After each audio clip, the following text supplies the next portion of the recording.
What's up, guys? It's your man, Donovan Sharp. Welcome to this edition. I guess we'll call this the Hard R podcast. I will get to your chats and super chats here throughout the show. It is good to have you guys in today. I am freshly, for those of you guys who are unaware, I had a tooth pulled yesterday. I had my tooth pulled yesterday. There it is. Oh, wait a minute.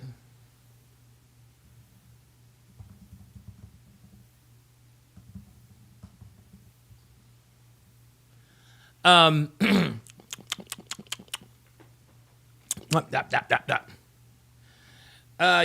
Dude, hairline is nice and tight. As you guys can see, I may or may not have had a procedure done. I'll just put it to you that way. But got a great show in store for you guys today. Got a great show in store for you guys tonight. Obviously, I'm going to be telling you guys. I'm going to be giving you guys 8 reasons, 8 signs you might be a black supremacist. And by the way, if we got any niggas in the chat, if you disagree, hashtag pull up. If you disagree, hashtag pull up. Listen, man, you are welcome to come on. You are welcome to come on to the channel and debate with me if you disagree with anything that I say. Listen, I only have people pull up.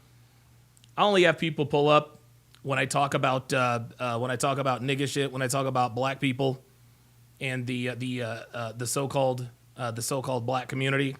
I welcome that discussion. And so, if you guys disagree with any aspect of what I'm talking about, you guys can hashtag pull up. And again, if you disagree, I know most of you listening probably do agree, and that's fine. That's perfectly fine. Sean Morris, member for 39. Oh, wait a minute. Hang on. I done fucked up the sound. Hold up. Let me try that again. All right, here we are. Let's try that again. Sean Morris, member for 39 months, says this is going to be a great topic. Absolutely. I'm also going to break down another bold article. This author's name is Melanie Kernodle, and it's actually a very interesting article, laden with hamster droppings. You guys know how that goes. I'll break that down after I'm done with my main event. Let's go ahead and get this started. 8 signs you are a black supremacist. So it is plainly obvious that here in 2025, that the average rank and file black person is far more racist than the average white person. It's just a fact. It's a fact. Okay? It is very clear that these days, black people are far more racist than white people, and the main reason is obvious. They're allowed to be, right? Black people are routinely given a pass when they use racial slurs against not only white people, but other ethnicities as well. They routinely call other persons of color wetbacks, guidos, slant eyes, beaners, dot heads, towel heads. I mean, you name it, black people use it. George the Gun Walker says, hi, that reeks of troll. Anyone who comes in for the very first time and their very first words are hi, I'm always on the lookout. Tread carefully, George. Anyway, the reason why black people, niggas, the reason they so openly, willfully, and regularly use these terms, like I said, is because they're allowed to. Nobody checks black people when they start throwing around racial epithets, okay? This is online. This is in public, this is in real life, this is at work. Everywhere black people use racial slurs, nobody checks them. Now, on the other side of that coin, they know that if anyone uses a racial slur against them, all hell's going to break loose. They'll be canceled, shamed, fired from jobs, and all of the rest of that. It's essentially like 2 people in a boxing ring. A black person and a white person in a boxing ring. Okay? With the black person able to throw punches at will while the white person's hands are tied behind their backs, unable to defend himself. And to make matters worse, a substantial amount of black people actually think that black people can't be racist, which is the most ridiculous thing I've ever heard in my life. The reason they say this, black people can't be racist, is to, again, give themselves permission to throw around derogatory racial slurs to the non-black people around them. But let a white person say white people can't be racist, everybody loses their minds. In fact, black people are the only race of people who say black people can't be racist. Do you hear Latinos talking about Latinos can't be racist? Do you hear Asians claiming Asians can't be racist? Do you hear any other race, color, or creed of people claiming they can't be racist? Of course not. Then, of course, I saw a video featuring Jesse Lee Peterson talking to a dude who had a book called Black Supremacy, featuring some dude who calls himself Dr. William James, which sounds suspect to me already. And as a side note, guys, I'm just going to ask this aloud. I'm just going to ask this aloud here. What is with these racist niggas calling themselves doctors? What's that about? This Dr. Bryant bitch who calls herself a dating coach. She's been on Shannon Sharp's Club Shay Shay show a couple times. Niggas who want to falsely add some sort of like Dr. Jeremiah Wright. Remember his dumbass back during the Obama campaign? Racist pastor talking about white devils and this and that and the other. He called himself Dr. Wright. The fuck is that? It's like niggas who want to falsely add some sort of credibility to the bullshit they spew always just routinely call themselves a doctor, just like this bullshit Dr. William James. I mean, listen. Who knows? Maybe he's a real doctor. Maybe he is a real doctor. I don't know, but it would not surprise me if he was given an honorary PhD or got his doctorate, at some online university who's accredited by the likes of, I don't know, like a Bishop Sycamore High School or some fake school like that. Who knows? Dr. B84 says she allegedly has a PhD in psychology. Yeah, that's cap. Stop the cap. I'm calling cap. Anyway, Dr. William James, that's a very interesting name. I don't believe that dude's a doctor. Anyway, he wrote a book called Black Supremacy. No, I haven't read it. No, I never will because I already know it's a waste of time. The book did, however, give me the idea for today's topic, which is 8 signs you're a black supremacist. 8 signs you're a black supremacist. And before you niggas get your panties in a bunch and say there's no such thing as a black supremacist, that right there makes you a black supremacist. Because the number one sign you are a black supremacist is you think black people can't be racist. I think it is hypocritically comedic that niggas are all the time talking about equality and this and that. Yet, when it comes to the not so flattering things about the human condition, all of a sudden black people aren't capable of it. Niggas are just like women in this regard. And this is going to be a recurring theme here. They love to embrace all the positives while conveniently rejecting the negatives. For example, black women are quick to tell everyone that they're the most educated group of people in America, then turn around and say some dumb shit like black people can't be racist. Niggas say dumb shit like this to give themselves permission, again, to engage in hypocritical behavior. Like talking about how racist white people are, then turn right around and talk about how they're tired of crackers and wetbacks and chinks.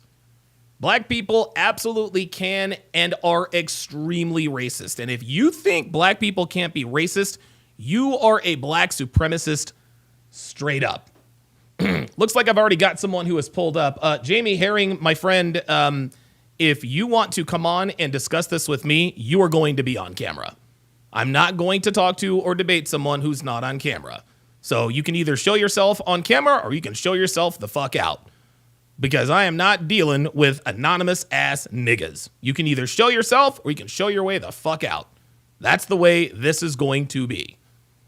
Number 2. The second sign you might be a black supremacist is you blindly defend black people.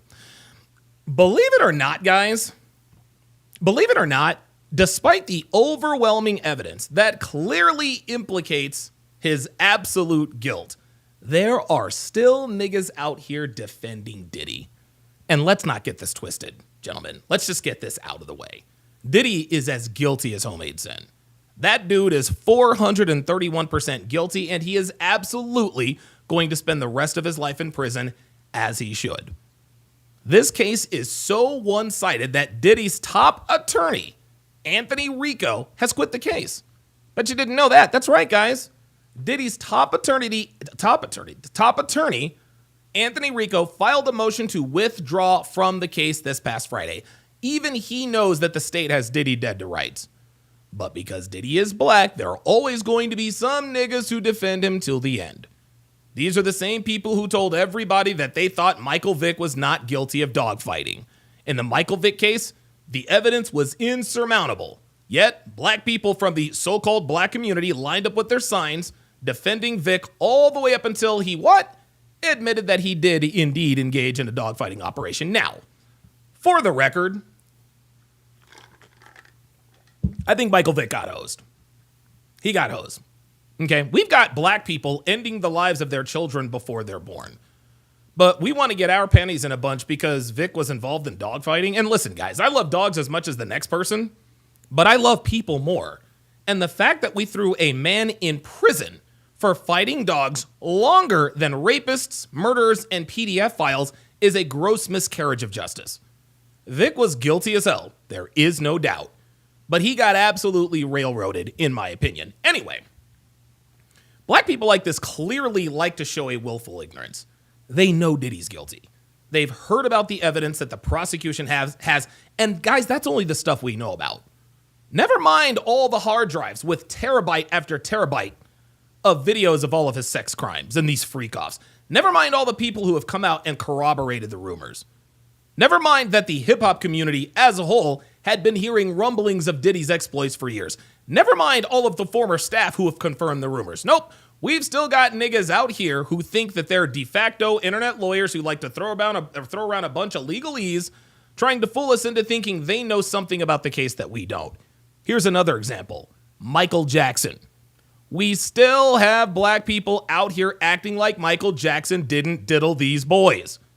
Person after person came out and gave gross, detailed accounts of the abuse they suffered at the hands of Jackson at the Neverland Ranch.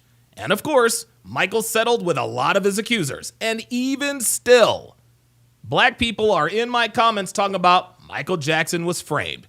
Here's another example. O.J. Simpson. Guys, O.J. killed Nicole, and we all know it.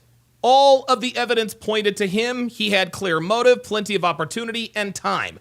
No, his son didn't do it, and no, O.J. didn't have any help. He acted alone, and he killed both Ronald Goldman and Nicole Brown Simpson. You can talk about the gloves not fitting and all the rest of that, but what you don't know is that O.J. had severely arthritic hands and knuckles. You see, Johnny Cochran and F. Lee Bailey, his attorneys, instructed him not to take his arthritis medication for a little while so that his hands would swell up. So when Christopher Darden stupidly asked O.J. to try on the gloves, which, by the way, had shrank because they were kept in a plastic bag soaking wet, his hands didn't fit. That, coupled with an obviously biased jury looking to make an obvious statement, is the reason why Simpson walked. And a funny yet tragic thing is, and this is something that not many people are aware of, but after the verdict was read and the trial was over and O.J. was free to go, one of the jurors stand up and held his fist up high to indicate black power. The state of California never had a chance. Now, a lot of people think that had the trial been held in Simi Valley, which is a predominantly white county, rather than Los Angeles County, which has a much higher concentration of black people, that O.J. probably would have been convicted. We will never know. But the fact that 8 of the 12 jurors were black, including the one that stood up and held up his fist, indicating black power, that tells us all we need to know about what time they were on. For some crazy reason, black people from the so-called black community, they have a very difficult time admitting that black people have committed egregious crimes. It does the community a disservice when niggas blindly defend the accused simply because they're black. And if you fall into this category, you are absolutely a black supremacist. Number 3. The third sign that you might be a black supremacist, you endorse Black Lives Matter. Gentlemen, BLM is one of these organizations that had good intentions initially. And I really do believe that. But as the saying goes, the road to hell is paved with good intentions. In other words, there will always be unintended consequences. Unfortunately, like most things that black people are involved in, it's rife with corruption. Sir Major Page was sentenced to prison for defrauding donors out of over $450,000. He used that money for his own benefit. Zara Salem admitted to stealing money that was intended for a youth charity for what? Personal protective equipment. And then, of course, there are the lies. There's the propaganda. There's the race baiting that Black Lives Matter is mostly known for now. BLM is the most racially divisive organization in the world. It's gone from an organization that claims that it wants to end white supremacy and violence against black communities, but given their recent exploits, it looks like they want quite the opposite. So long as there are stories of racial injustice, BLM will stay in business. And let's not make any mistake about it. BLM is a business. BLM is in the business of racial division. If black people and white people were to all of a sudden start getting along, then Black Lives Matter would cease to exist, and BLM doesn't want that. Anyone who's been paying attention clearly understands that BLM seeks to divide Americans along racial lines. Everything that happens is because of white supremacy. Everything white people do is because they're racist. Every black person is a victim, and America is against black people. And the so-called black community has bought into this nonsense hook, line, and sinker. If you endorse Black Lives Matter and you cannot see the hypocrisy and corruption, then you, my friend, are a black supremacist. All right, let me read some of your chats here before I continue. Yeah, that's what I thought. That's what I thought. Listen, guys, if you're gonna pull up, you got to show your fucking face. I'm not about to debate with cowards. I'm not doing that. Kenty says, is Dr. Umar invited? He's welcome to come on if he wants.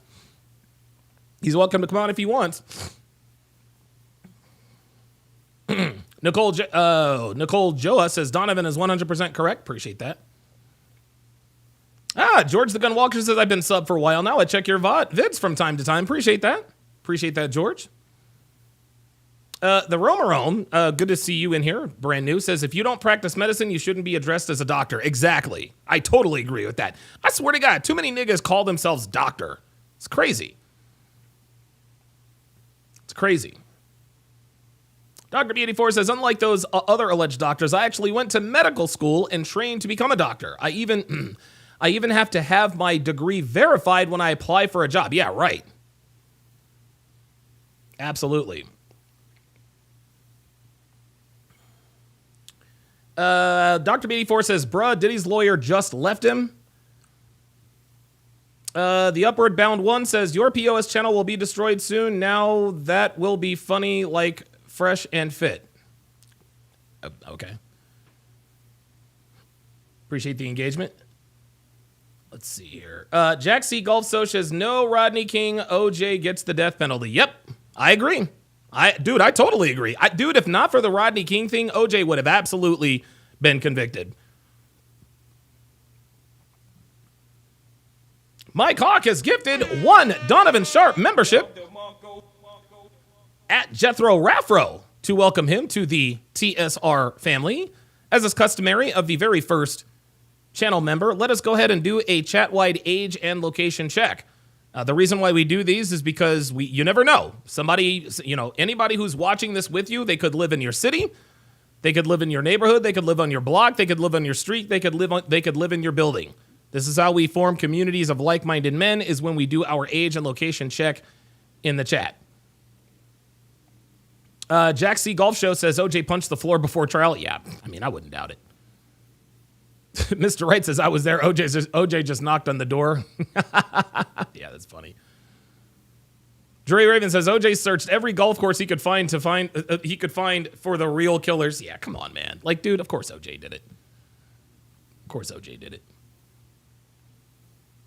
Jack C. Golf Show says, at the bar watching Dion's first CU game, and girl said black excellence, looked over and said to myself, that sounded racist. Well, I wouldn't say that. Kenty says, I respect Malcolm X. By the way, speaking of Malcolm X, there is going to be a season 4. There's going to be a season 4 of The Godfather of Harlem. So if you guys want to, like, and Malcolm X, well, was in The Godfather of Harlem, they're going to actually pick up season 4 right after the assassination of Malcolm X. I can't wait. Devin and I, we love that show. It's insane. It's insane. Alaskan K says, good to see you pushing boundaries and getting people butthurt. Haha, absolutely. Absolutely. Fartbox TV. Says, I'm dropping a video later on tonight. I'll be defending you against O'Shea Duke Jackson. Hey, that'll work. I appreciate that. Fartbox TV. That's actually pretty good. That's actually pretty good.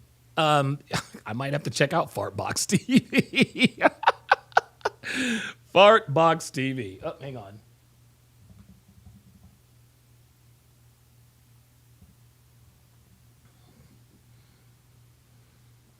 All right, very good. All right, let us continue. Let us continue with the 8 signs. Let us continue with the 8 signs you might be a black supremacist. Number 4, you call black women queens. The so-called black community is the only group of people who regularly call their women queens. But the ironic thing is that black women are not only the worst behaved, they're the least preferred. Okay? Every single dating app, without exception, routinely shows that black women are the least preferred by all races of men, and it's not particularly close. And the reasons they're at the bottom of the sexual totem pole are obvious. They're overweight, they've got an attitude problem, they're masculine, they think they're the heads of household, most of their children are born out of wedlock. I mean, the list goes on and on. Yet, the so-called black community wants to call these people queens. Let me let you guys in on a little secret. And I'm gonna tie this into this ridiculous notion of self-love. And listen, turn up the volumes on your phones, guys. My older listeners, turn up the volumes on your hearing aids. My younger listeners, open up a notes app because I'm about to drop some serious knowledge on you guys. I want you guys to listen very closely. Self-love for women is a myth, gentlemen. It does not exist. Let me repeat that. Self-love for women is a myth. It does not exist. Women are incapable of loving themselves unless a man loves them first. Let me repeat that. Women are incapable of loving themselves unless a man loves them first. This, gentlemen, is exactly why fathers are essential to the development of girls. This is why fathers are absolutely necessary, especially for little girls. You see, gentlemen, when little girls grow up without fathers, they do not get to experience the kind of male unconditional love that only a father can provide. When a little girl does have a father who is present and shows that he loves her unconditionally, that's when she develops real self-love. The kind of self-love that keeps her from seeking the kind of male attention that leads to promiscuous behavior. In the same vein, a woman can't just declare herself a queen. A woman doesn't become a queen unless a king appoints her. A lot of women in the so-called black community love to say, I'm a queen, give me my crown, girl, I'm a queen, yet none of them have a man. How the fuck are you a queen if you ain't got a man? Yeah, exactly. You ain't a queen. No, baby girl, you are not a queen unless a king claims you as his queen. You don't get to appoint yourself. Women ain't got that kind of power. And so in both cases, self-love and queen, guess what, gentlemen? Women are unnecessary. Men are necessary. A man is necessary for a woman to achieve self-love. She cannot do it alone. A man is necessary to make a woman a queen. She cannot do it alone. Unfortunately, the black women in the so-called black community, they don't realize this. This is why they're always preaching, I don't need a man. I'm a queen because I love myself. Really? How's that working out for you? I'll tell you how that's working out. 80% of you bitches are overweight or obese. 70% of you bitches are born to, 77% of your babies are born out of wedlock, meaning there's no father in the home. 32% of prisoners are black men, even though black men make up only 6% of the American population. 87% of black prisoners come from single mother homes, and 38% of abortions are performed on black women, despite making up only 7% of the American population. But you want to call these women queens? There is nothing queen-like about these people. And if you can't see that, you are a black supremacist. Straight up. Here we are. AAUDF Corp says, this is bullshit, selling out for real. This is great. This is great. We got a black supremacist in the house. We got a black supremacist in the house. And that leads me right into number 5. You use terms like sellout, coon, bootlicker, Uncle Tom. Dude, I get niggas in my comments all the time, like, out of corp, talking about Donovan's a bootlicker. Get this Uncle Tom out of here. Donovan's a sellout. Get this sellout out of here. The funny thing is that these terms have been used for ages. They really have. People that come in here in my chat or my comments expect the kind of reaction that implies that I've never seen or heard this stuff before. Donovan's a coon? Okay. I guess I'm supposed to be pissed? Donovan's a house nigger? I live in my own house and I answer to no one. That makes no sense. Black people from the so-called black community like to throw around these terms to shame black men from finally opening their eyes and getting off the plantation. Straight up. The idea is to make black men feel bad or guilty for not endorsing this toxic black culture. These names, these derogatory terms, they are designed to discourage us from dating outside our race. These derogatory terms are thrown around to shame us for rejecting democratic politics. All of these names are specifically designed to shame black men from breaking free from the so-called black community. It's as though the black community wants black men to stay in the black community and stagnate. They don't want us to be successful. They don't want us to be happy. They want us to be miserable right alongside them. And when a few of us reject this nonsense, we're met with the typical name calling that verifies that the so-called black community is allergic to prosperity. Any black person who uses derogatory remarks like this are absolutely black supremacists and only care about preserving the cesspool that is the so-called black community. Straight up. Number 6. The 6th sign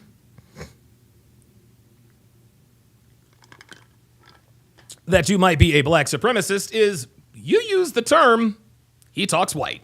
Oh boy. This is one of the most ignorant statements that the so-called black community has ever coined. And the first time I heard it was when I moved to Oklahoma after my mom jettisoned our family in pursuit of a crackhead in Detroit. Now, my dad was still in the military, but we didn't live on base. We went to Altus High School, which had a fair amount of military kids, but not the same concentration as Radford High School or Mauna Loa High School in Hawaii, right? Now, as you can probably imagine, there aren't many black people in Oklahoma, but the ones that did go to Altus High School had most certainly not heard a black person that talked the way I did. And so the first person who said this to me, and I'll never forget his name was Eric French. He told me, "Why do you sound like a white boy?" I just kind of shook my head in confusion because I had no idea what he was talking about. Then a little over a year later, my brothers and sisters and I became civilians for the very first time. And by civilians, I mean no longer living on a military base. To that point, we were raised on military bases only where everybody, regardless of race, spoke well. Now, to be fair, most of the black kids that we knew on base didn't speak as eloquently as my family, but by and large, they all spoke pretty well. They didn't sound like hood niggas, right? Well, the very first time I spoke in class in North Carolina, every black student turned and looked at me like I had 3 heads.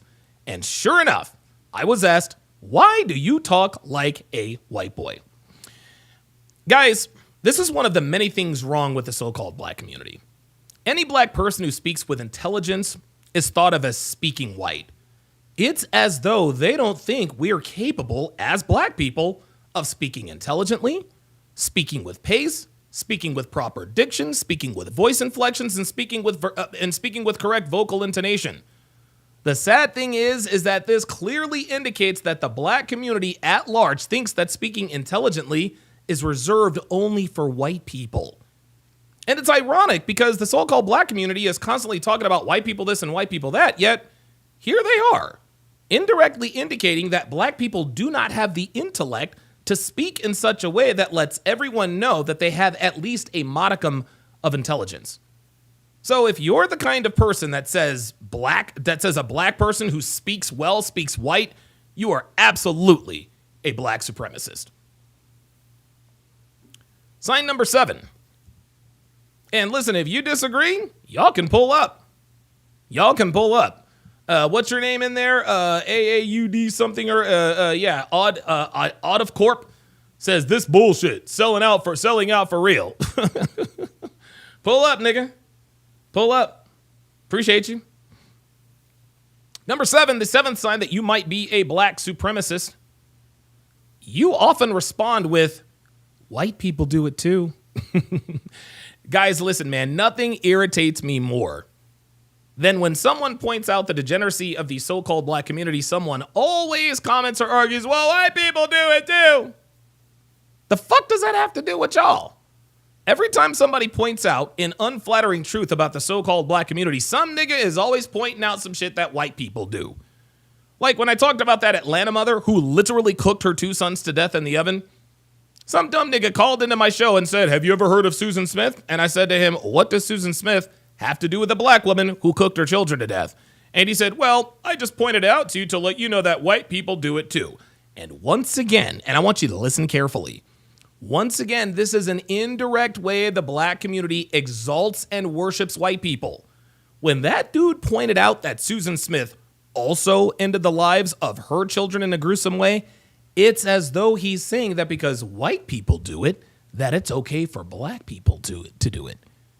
The other implication with the white people do it too argument is to somehow imply that things are this bad in every community, as if to imply that despite the degenerate cesspool that is the so-called black community, every other community faces the same issues. Guys, this is 6,742% false. The black community's problems are magnified tenfold for many reasons, not the least of which is that the black community is run by women. It's a matriarchy. And as we all know, anytime women are in complete control of anything, they destroy it. Themselves, their children, the families, the black community, you name it, they destroy it if they're in charge of it. But to get back to the white people do it too argument, any black person who uses this as trying to either skirt accountability for the fuckery in the black community or they're looking to justify the fuckery itself. If white people do it, then it must be okay for black people to do it. If white people do it, then things must not be that bad in the black community. That is absolute nonsense. Wrong is wrong, and I don't give a fuck what the race of the person or people doing it is. I don't care what other communities are doing. The black community is the scourge of the fucking earth, and everybody knows it. We're the laughingstock of the world. The so-called black community doesn't realize that their problems are magnified for so many reasons. Why else do you think it's a failed culture? American black culture is a failure, and no other race in America can say that. Just look at the other communities, and it's obvious. Black people need to stop comparing themselves to other communities to justify the fuckery. If you're a black person and you use the white people do it too argument, you're a black supremacist. And finally, the 8th and final sign, you might be a black supremacist. You are against interracial dating. Guys, I've said many times before that black people who have a problem with interracial dating are black people who are unable to date interracially. The best example of this is none other than the American black woman. American black women over the years have not hidden the fact that they do not like it when black men date non-black women. Let's get specific. It's the white girls. It's the white girls. And the reason they have a problem with it is because most of them, meaning 99.9% of them, they can't date non-black men. They can't do it. They can't do it. Think about it. Any black woman who can date outside her race never has a problem with a black man dating or marrying white women. Same with men. Any black man who can date outside his race never has a problem with black women who can date non-black men. I'll use myself as an example. Clearly, I'm with a white woman, right? And I could not give less of a shit if any black woman dates a white guy, Asian guy, Hispanic guy. I don't care. Now, the main reason I don't care is because I'm just not attracted to most black women. Like, for me to be sexually attracted to a black woman, she's got to be exquisite. And even then, I have to see how she talks, how she acts, her mannerisms, and so forth. But the other reason I don't care that some black women date out is because I've always been able to date outside my race. The so-called black community acts like it's so appalled that more and more black men are choosing non-black women. But what they don't realize is that they're the reason that black men are starting to leave the plantation. The so-called black community endorses and even encourages the very behaviors that make American black women unattractive to all races of men. But here's something that the black community would never acknowledge. Listen very closely. Most black men are in relationships with black women. That's right, guys. Better than 95% of black men in America are in relationships with black women. So now the question becomes, well, why are black women so up in arms about only 5% of black men dating non-black women? Well, the answer to that is very simple. That 5% that's dating out, that's the top 5%. Look no further than professional athletes, gentlemen. A lot of pro athletes are married to black women, but a lot more of them appear to be married to non-black women, including the GOAT himself, Michael Jeffrey Jordan. Then, of course, detractors of interracial dating like to use the argument, well, what about nation building? Fuck out of here with that. You people exalt a degenerate culture that is destroying American black people at an accelerated rate. But you want us to believe that you give a shit about nation building?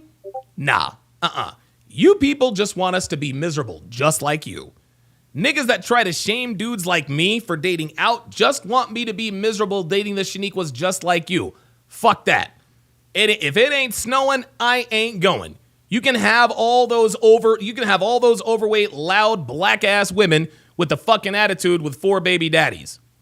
The members of the so-called black community watching this, we know you're not really against interracial dating. We know that you're not, okay?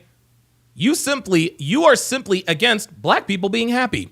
You prove it every day by disparaging anything positive black people do that doesn't involve niggas. Y'all talk shit about those of us who date out, and you're allergic to prosperity. And when it comes to our relationships, you want us to be miserable too. So if you are black and you are against interracial dating, you are a black supremacist. Point blank fucking period. All right. Shout out to Jay Dawson with the $21 super chat, with the $21 Cash App. Jay Dawson with the $21 Cash App says, thank you for everything you do. I appreciate that, Jay Dawson. Thank you very, very much for that. Let me read y'all's comments and super chats here. The L Factor with the $10 super chat says, everything you just said is 100% true. Appreciate that very, very much. Dr. B84, member for 59 months. Says 5 years of membership is crazy, man. I'm old as fuck. I remember becoming a member back when I lived in Michigan 5 years ago. Life was quite different back then. Dr. B84 also adds, you have to speak nigga. Yeah. I mean, listen, I'm proficient in nigga, but I'm not fluent in nigga. You know what I'm saying? Phoenix Light Games with the $20 super chat. Says black supremacists are nothing more than niggas shaming black men into accepting degeneracy as the norm in the black community, keeping us from dating outside our race and not being accountable for our own failures. Oh my God. Phoenix is coming with the heat. He clearly woke up and chose violence. Phoenix Light Games adds a $10 super chat, says niggas like to argue in subjectivity rather than objectivity. Another sign that the black community is a matriarch. Niggas see the world from the American black woman's lens rather than its objective lens of black men. Wow. Good Lord. PLG coming with the heat. Love this shit. Very, very good. Fartbox TV, that is just, that to me, that is, I love it. That's great. Fartbox TV says it's Queen Serena now, not Queen Latifah. Yeah, you know, it is what it is. EXO says the title is crazy. You have my sub now. Appreciate that. 2BJJ Jones says, I pride myself in never calling a black woman a queen. Never have, never will. Nope. Not unless she's a real one. Jack Golf Show says, they said you're a kingpin. I don't know no kings, and I ain't no fucking pen. Mr. Tommy Nidaless, Mr. Big Yeah. Run Like the Wind says, my nigga decrees racism while being a flamin' racist. Damn. Well, listen, Run Like the Wind, if you think I'm a racist, come on and tell me about it. Pull up. Hashtag pull up. I mean, any nigga can say anything. Rack 90 says, Donovan, love the Roy Jones Jr. t-shirt. Absolutely. Roy Jones Jr. is one of the GOATs. He's one of the most entertaining fighters ever. One of the most entertaining, probably a very underrated defensive fighter. He's up there with Floyd Mayweather and Pernell Whitaker. Shozan Hanma says, I get Oreo and whitewash. Dude, I get that all the time. Are you an Oreo? Are both your parents black? Nigga, I'm black. Both my parents are black. What the fuck's wrong with you? Yeah, Jack C. Golf says, calls a white adult boy or girl? Absolutely. Absolutely. Sean Moore says, what about the whites, though? Yeah, right, exactly.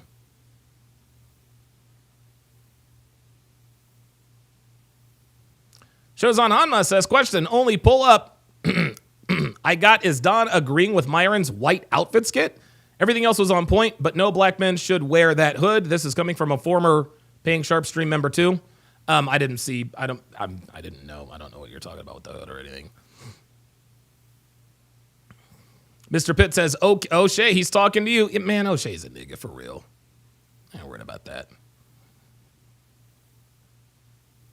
Joseph Ferguson says, first you get the money, then you get the power. Finally, you get any woman you want. Absolutely. Absolutely. Osbel Reyes says, no ratcheting here. Damn right. Devin Sharp, member for 53 months. Devin, come on, Devin. Jesus Christ. Devin, how are you a member? Devin, you shouldn't be paying no $5 a month to be a member. See, this is why, dude, this is why my bitch is ride or die. My bitch is ride or die. Dude, my own woman is a member of my channel. Incredible. Ice Dragon Kid with the $50 super chat. Says, keep cooking. I usually keep my budget tight, but I gotta pay the tuition. You know it. You know it. You already know what time it is, man. I gotta cook these niggas. Gotta cook these niggas. Phoenix Light Games with the $10 super chat says, black women hate Pearl because not only is she pursued by successful black men, they highly respect her and speak highly of her. Women who are respected by men of value are hated by the majority of low-value women. You goddamn right. You're goddamn right. You guys already know what time it is. All right, guys, it's time for the second part of the show. We're going to go a little bit old school. And we are going to break down an article on bold.com. Now, you guys know that bold.com is full of articles that more or less encourage women to make bad decisions, right? The likes of Amy Horton, Janelle Testa, more recently Carrie Carmody, all justify their ridiculous decisions. The latest article that I broke down from Bold, I broke down from Bold was Carrie Carmody telling everyone, I don't want to have kids. But you know, my boyfriend and I are not using birth control. And she proceeded to wax poetic about how she knows it's a bad decision and she knows it's risky, but she likes risky sex. Well, this article is sort of in the same vein, and this was actually submitted by Larry T. And the article is a few years old, but it is absolutely positively apropos. So here we go. When you're in a relationship, she starts, with someone for a few years, things can start to get stale if you're not careful. This was happening with my guy, and I didn't even realize it. At some point, I let my ego grow so big that I almost left the love of my life. I was in a relationship with my potential forever person, but I thought it was so much fun. I thought I was so much better than him, and I almost lost him because of it. Here is how I let my ego get in the way, and what you should do, and what you should avoid doing at all costs if you want your relationship to last. Okay, so right out of the gate here, guys, she starts to qualify her statement. Okay, a man is either the love of your life or he is not. And it's a safe assumption that when she wrote this article, she was still with him. But 3 sentences in, she qualifies the label and starts to hedge when she says potential forever person. Remember that? So which is it, Melanie? Is he the love of your life or is he the potential love of your life? because those are two very different things. Well, of course, now we know that he was Mr. Potential because they're no longer together. Well, how do I know this? Well, she wrote an article entitled a year and a half later, "Why Do All the Good Guys Seem to Be Taken?" So she's with the potential love of her life, and then she says, "Why do all of the good guys appear to be taken?" So rather than looking at this as though it almost cost a relationship, we're going to look at this. We're going to look at it that it actually did end a relationship. Okay. Now, guys, before we get into this, okay, let me remind you that if you like my content, please like, subscribe, and share. Like, subscribe, and share. And while I'm at it, guys, follow me on all my social media. At Donovan Sharp TSR is where you can find me on Instagram. Rumble.com/Donovan Sharp is where you can find me right after the show. We are going to be reacting to season 3, the season 3 reunion of The Ultimatum, and it is going to be pretty explosive, I'm told. At TSR Donovan is where you guys can find me on X. How to Relationship is where you can find me on Facebook. Guys, be sure to join the Discord. If you have an article or a video that you'd like to suggest for a topic, Discord is the best way to do it. When you join Discord, send me a private message and I will give you volumes 1 through 5 of the books of Womanese. This is over 625 translations from start to finish, top to bottom. The Revolutionary Books of Womanese, volumes 1 through 5. You get it absolutely free when you join Discord. All right, let's continue. Number 1, she says, "I thought I was too good for him. Somehow," she says, "my ego got the best of me and I started thinking I was way too good to be spending my time with him. He was great. He was a great, kind, loving guy, and honestly, the kind of guy that any girl would kill to be with, but my ego told me I was the best thing since sliced bread, so I started to believe that I could do better. I told myself that I was so much better than him, when in reality, I really didn't deserve his love." No, sweetheart. See, it wasn't your ego. It was not your ego that got the best of you. Okay, it was all the attention you were getting from men. Guys, women who have huge egos are women who get a lot of attention from men. It doesn't come from anywhere else but male attention. But this is where women make one of the biggest mistakes of their lives. And this is conflating sexual attraction for relationship attraction. I talk about this all the time.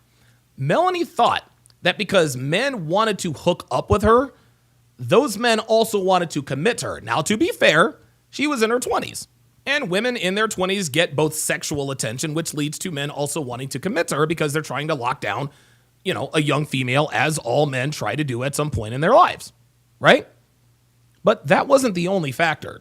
The other factor is our culture, guys. Our culture glorifies women for literally nothing. If you've got 2 X chromosomes, you're amazing. You're special. You're unique. You're awesome. Well, why is she so amazing? She's just a woman. OMG, misogynist. She's amazing. Girls are taught since birth that they are these special otherworldly beings that deserve the world simply because they're girls, and it escalates from there. Then when they get with a guy, they're always thinking, can I do better than him? Because she's been told that she deserves the best of everything simply for showing up and being. Then, of course, she waxes poetic about how kind and loving her boyfriend is and about how any girl would kill to be with him. She's lying.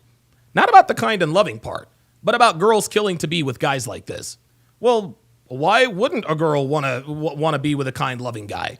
Because a man that a female describes as kind and loving is a man who is looked at as weak. Let's break out our Womanese translator and decipher what women say they wanted a man that are only exhibited by weak men.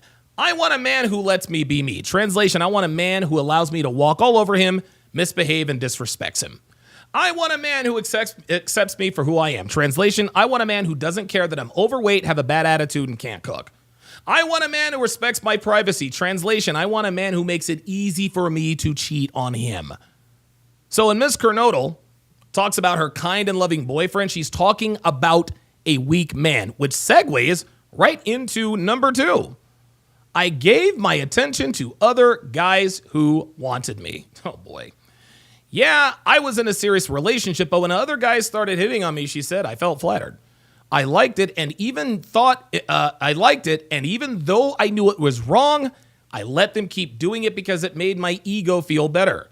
I thought I was hot stuff because so many guys wanted my attention. I didn't stop to think how it would affect my relationship. I almost dumped the love of my life for some fling or one night stand.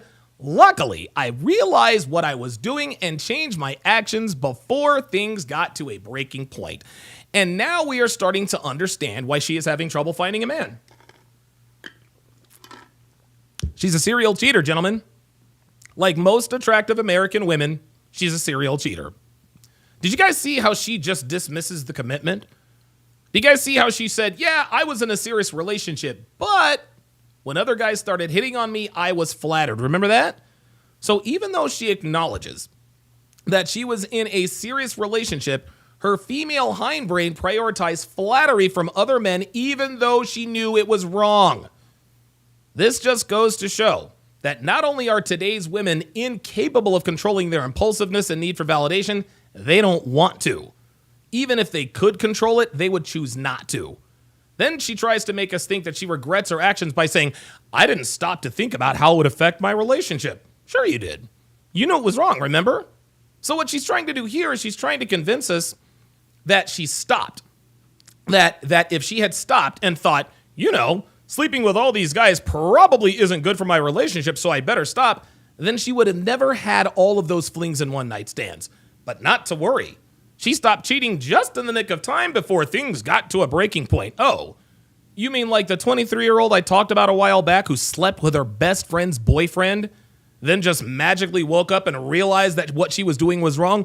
Or was it because she pissed a plus sign and realized that she was in a real-life episode of the Maury Povich Show? So here's lesson number 1, gentlemen, and I want you to listen closely. Women never stop cheating because they realize what they're doing is wrong. Let me repeat that. Women never, ever stop cheating because they all of a sudden realize that what they're doing is wrong. No, they stop because they get caught or they get pregnant.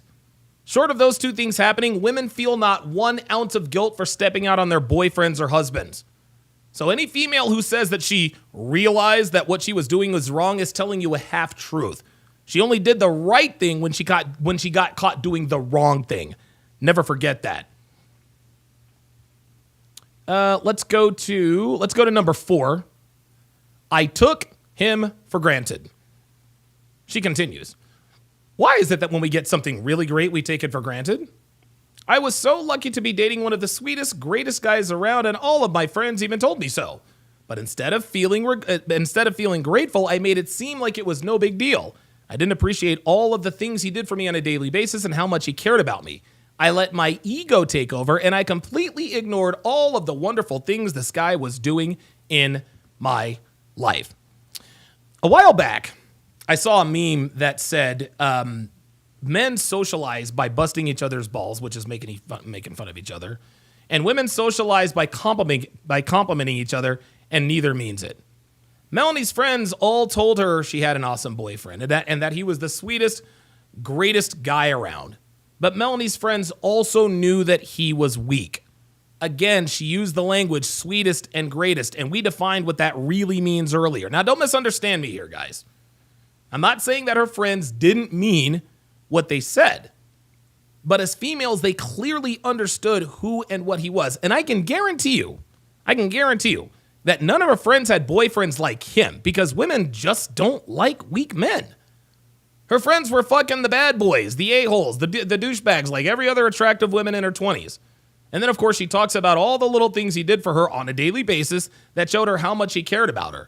But then she wonders why she took it for granted and acted like it was no big deal. Well, the answer to her question is simple. Because he did not make her earn it. You see, this is the problem with today's men, gentlemen. They reward their girlfriends and their significant others with gifts and praise and trips and all this other stuff for no other reason but that they're women who allowed them to have sex with them. Dudes are so happy just to have a girl who lets them have sex with her and pretends to be committed to him that they just lose their mind and start doing things that kill her attraction. Like writing love letters on Post-it notes or having flowers delivered to her job just because, and telling her how great she is all the time and all the rest of that nonsense that Disney movies and The Bachelorette tells them that this is the way to keep a woman attracted to you. What ends up happening, gentlemen, is that women take it for granted and don't appreciate it. Why? because she didn't work for it. And as we all know, women only value what they are required to work for. This is why women don't respect the commitment of a man who gives it to her after a week and a half. She thinks to herself, all I did was hook up with him a few times and he already wants me to meet his parents. So here's lesson number 2, and I want you guys to really listen. Never, and I mean never, ever, ever, deprive a woman the privilege of working for your commitment. Gentlemen, women want to work for your commitment because they want to know it's worth something. If you just give it to her for nothing but a few nights of bedroom fun, she's not going to value what you've given to her. Don't buy your girlfriends expensive gifts. Don't take her on these extravagant dates just because she's your girlfriend. Don't leave love letters or write her songs or poems or any of that other nonsense you see on TV. The best gift you can give your woman is your time and your attention. Now, I'm not saying that you should never reward your woman, okay? I reward my girl when she deserves it, but I don't do it often and I don't do it for nothing. If you give a woman something she has not earned, she is going to take it for granted and act like it's not a big deal, just like Miss Kernodle here. I can't blame her for this one, okay? This one's on her ex. Let's go to the next one.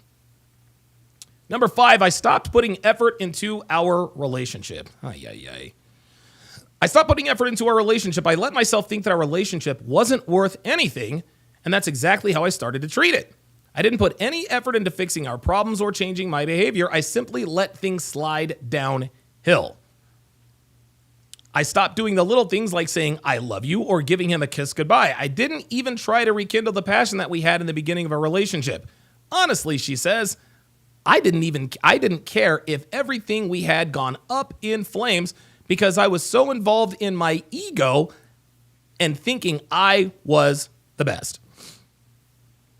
Not much to say here, really, to be quite honest with you, because it just reinforces what I explained, what she said here in number 3. And she verifies it by saying, I let myself think that our relationship wasn't worth anything.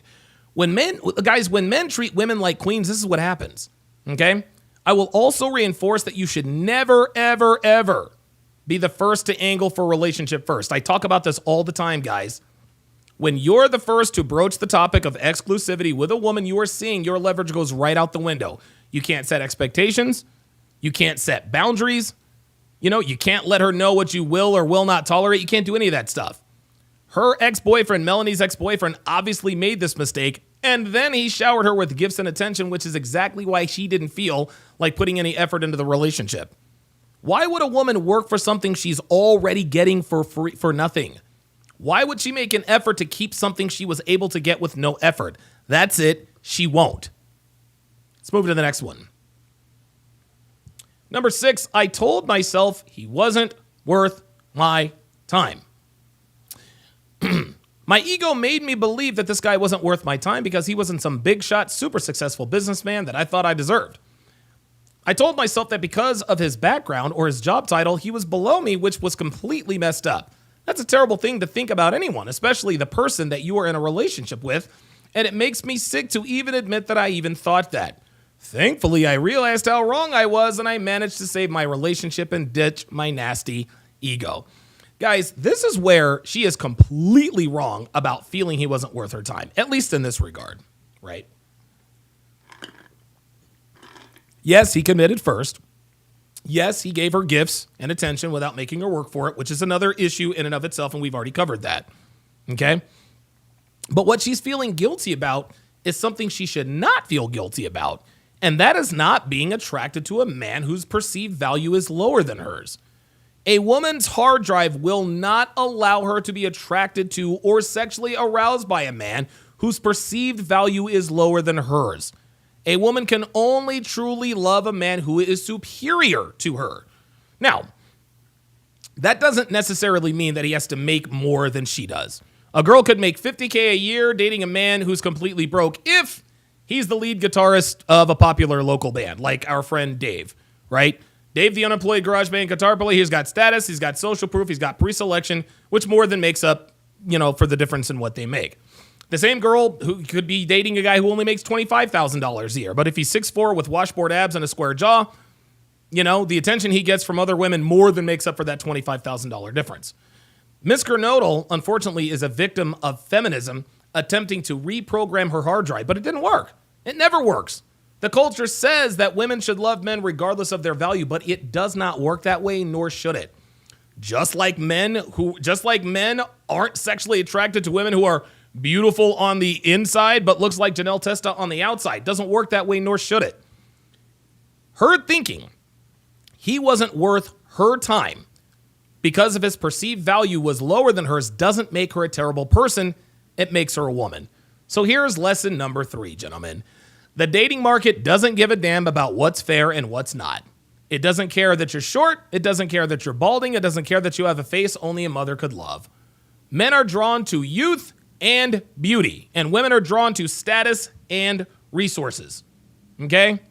They are drawn to status and resources. That's always the way it's been, and that's always the way it will be. Men who check out of the dating market because they're too lazy to increase their value in areas they can control are just like women who give up on men because they're too lazy to hit the gym. Guys only want 10s. That's nonsense. That's nonsense. Let's go to the next one. Other people told me I was better than him. She continues.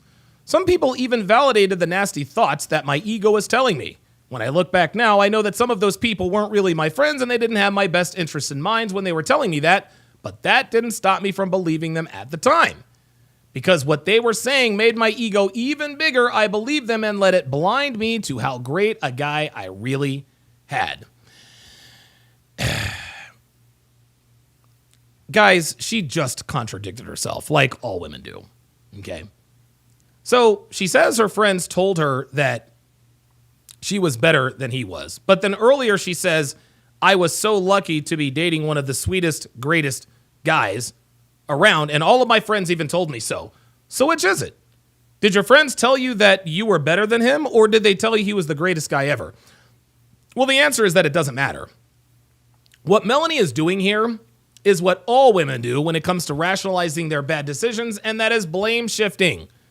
She wants us to think that she has all of these wonderful friends because that validates her as a person and gives her social proof. But then she wants us to think that her friends led her astray by telling her that she was better than her ex. She wants us to think her friends blew up her ego, which indirectly removes part of her responsibility. And remember, guys, at this point, she wants us to think she almost left the love of her life. But again, we know she's not with him anymore, so she ended up leaving him. We already know that. And here's another thing. She keeps using the word ego, right? But that's not the reason she blew up her relationship. She blew up her relationship because A, she's the typical American female who gobbled bananas through her 20s, and B, her boyfriend had a lower perceived value than she did. So ego didn't end this relationship, okay? Promiscuity and being a whore did. Let's continue.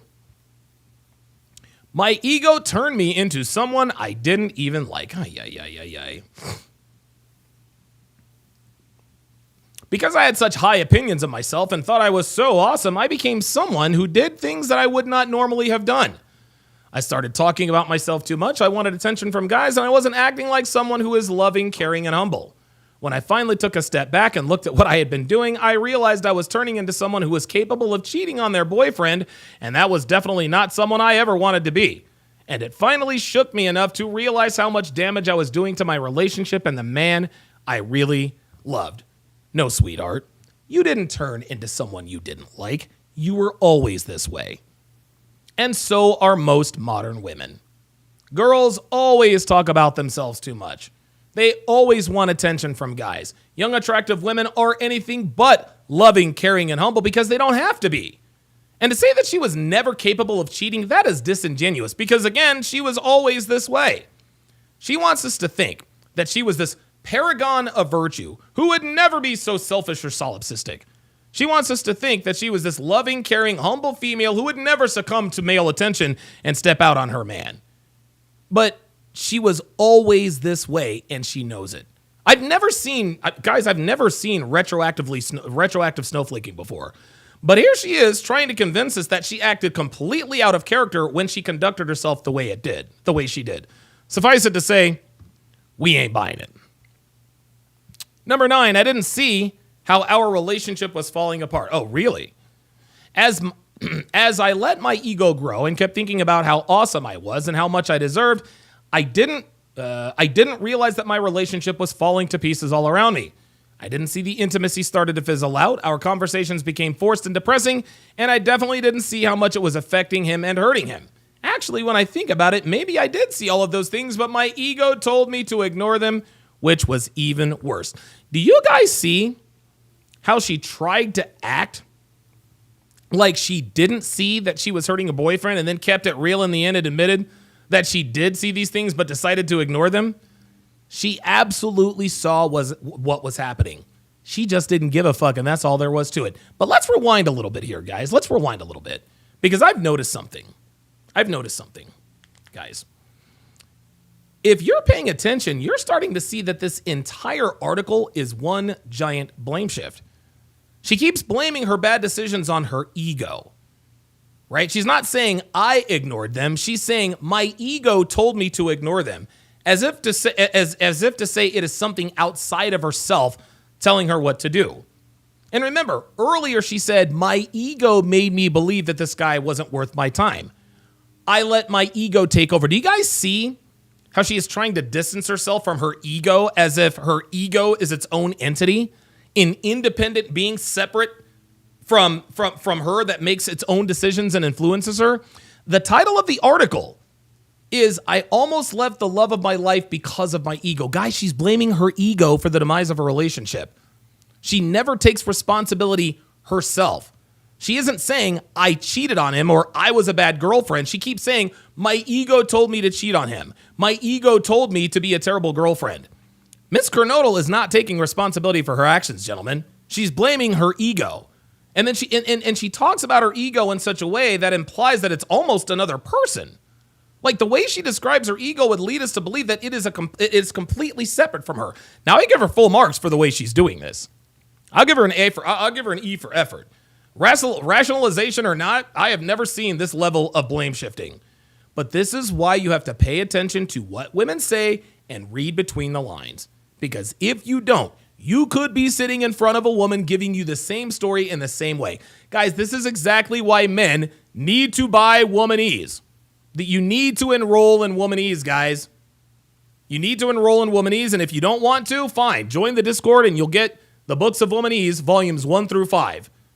Otherwise you'll be blindsided. But instead of holding her accountable for her actions, you subconsciously absolve her because she's done such a great job separating herself from her ego, which makes you think that she was just an innocent bystander while her big bad ego controlled her mind and made her do horrible things she wouldn't normally do. Stop the cap. Stop the cap, Melanie. Let's continue. I thought I could break hearts and not get caught. I made myself believe that I was so awesome and invincible that it wouldn't matter if I broke his heart. I went around acting like I was the best thing in town and not caring how it hurt my partner. I seriously thought I was invincible, that nothing could stop me from doing what I wanted. I was so wrong. Not only did my actions hurt him, they also hurt me. What she's describing here, gentlemen, is her abundance mindset back then and her scarcity mindset today. And let me explain what this means. When she was in her 20s, Melanie didn't care about breaking hearts because there was always going to be another guy she could swing to, right? Who cares if she gets caught cheating? Who cares if he tells everyone? Who cares if he tells everyone she's disloyal? She's still young and pretty enough for guys to dismiss all of those things, right? Like anything else in life, the more valuable you are, the more people are willing to tolerate your baggage. The better a salesperson you are, the more willing your employer will be to look past the fact that you're late 3 days a week or that you don't come to all the meetings. This woman could break hearts and not pay the price back then, but now that she's in her 30s, she's experiencing the consequences. You see, young, pretty girls can get away with just about anything when they're young and pretty. But as soon as they hit that attraction wall, dudes do not give them as much leeway, if any at all. Melanie was indeed invincible in her 20s, but now in her 30s, not so much. Let's continue. My perspective clouded my judgment. From where I stood, she continues, the relationship was looking pretty sad and I thought I deserved better. So I let that perspective convince me that I could do things that I wouldn't normally do.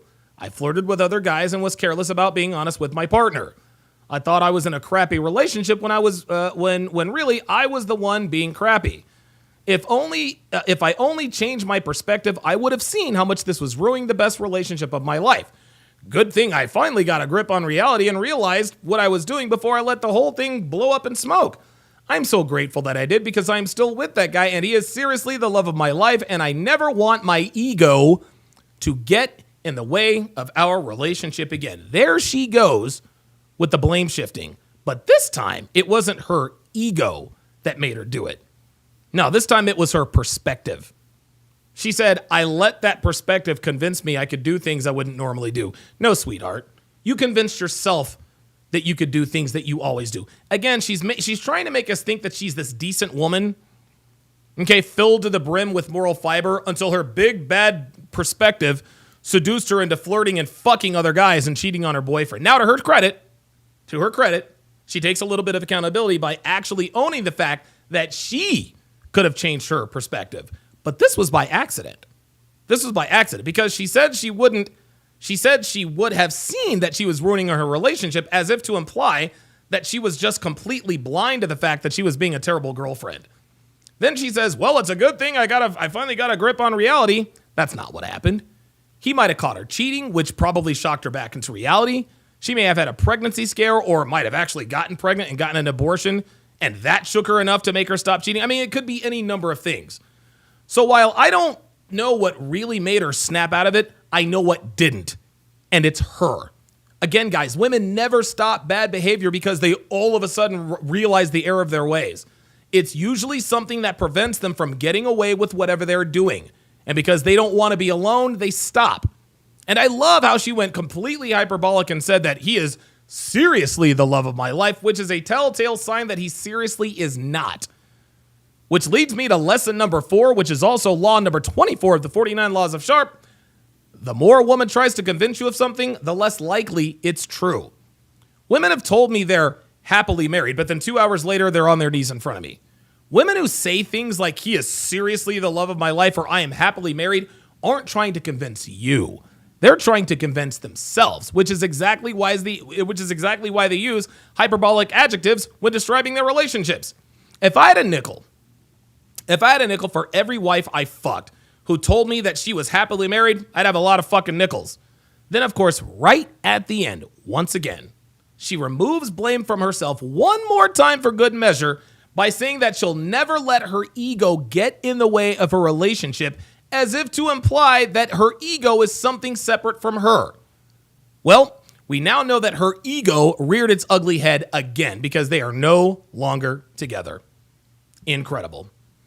Incredible. All right.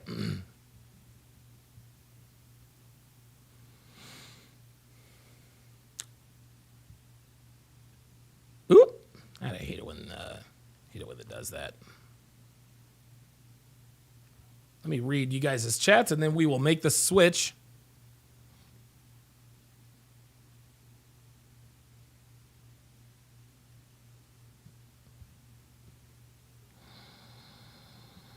I can smell Devin's. Oh, I can smell her shampoo from here. I think that's her shampoo. James Sharp says, I've read all of your Womanese books. They have greatly helped Mr. Sharp. Appreciate that. Sam Zane says, I can give her a watch. Those free ones in the mail. That's all the time I can give. Yeah, P-dubs. R.I.P. Gene Hackman. Yeah, Gene Hackman's death was a little fishy, man. That's a little fishy. Jason Warren says, just got home from work. Got you going on YouTube, Rumble, and Twitch. Watch from the beginning.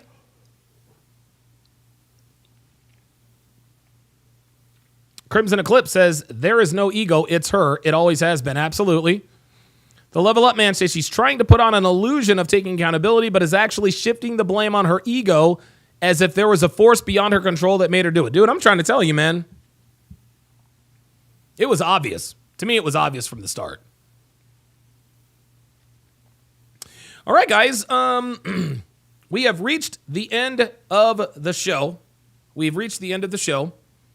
We are in and out in a tidy 1 hour and 15 minutes. I don't know why I'm yawning. Holy God. But we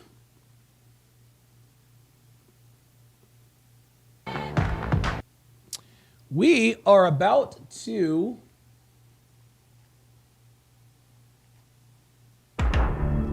there we go. So for those of you we are about to switch it on over to Rumble. We are about to switch it on over to Rumble, where we are going to react to the last episode, the reunion episode. Fartbox TV says, "Great show, Donovan. I enjoyed it." Yeah, I'm gonna check out your video defending me against O'Shea. Appreciate that. But come on over to Rumble. Come on over to Rumble, rumble.com/Donovan Sharp, where we will be reacting to the reunion.